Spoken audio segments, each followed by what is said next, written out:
অহংকার যার মধ্যে ঢুকছে এই লোক কোনোদিন হেদায়েত পাবে না। আল্লাহ রাসূল সাল্লাল্লাহু আলাইহি ওয়াসাল্লাম বলছেন, আল কিবির বাতারুল হক,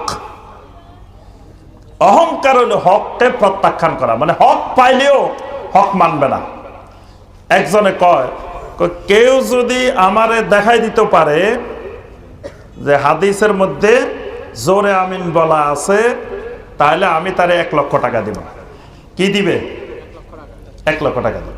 তা আমি বললাম যে উনি তো বোকামি কাজ করে ফেলছে, কারণ ওনার তো যেহেতু 1 লক্ষ টাকার ঘোষণা দিচ্ছে, এখন আমাদের দেশের আলেম ওলামারা টাকার ঘোষণা দেয়, মানে বোঝা যায় আলেম ওলামাদের এখন অনেক টাকা আছে, এই জন্য একটা টাকার কথা বলে।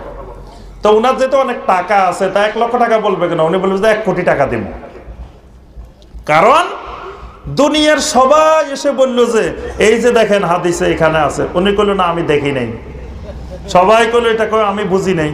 তো ওনারা আপনি বুঝাইবেন কেমনে? সুতরাং দুনিয়ার কেউ ওনাকে বুঝাইতেও পারবে না, ওনার টাকাও দেওয়া লাগবে না। তাহলে উনি কম ধরবে কেন? উনি ধরবে 1 কোটি টাকা।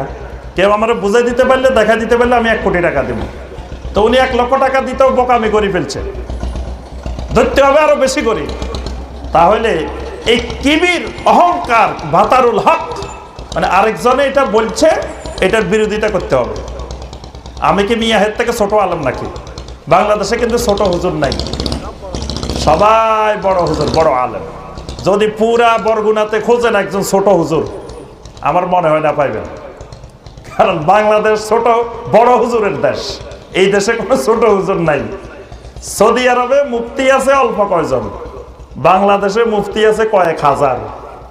তাহলে দেখেন বাংলাদেশ বড় হুজুরের দেশ, বাংলাদেশ ছোট হুজুরের দেশ না। তো সুতরাং একজন যখন বলে আরেকজন কয়, আরে মিয়া আমি কি এর থেকে ছোট মুফতি নাকি? তো সুতরাং ওই তার এগেনস্টে আবার আরেকজন বলতে থাকে। এই যে যখন কিবির ঢুকে, অহংকার ঢুকে, হেদায়েত পায় না, হেদায়েত থেকে গোমরা হয়েছে। ইবলিস গোমরাহি হয়েছে কেন? অহংকার।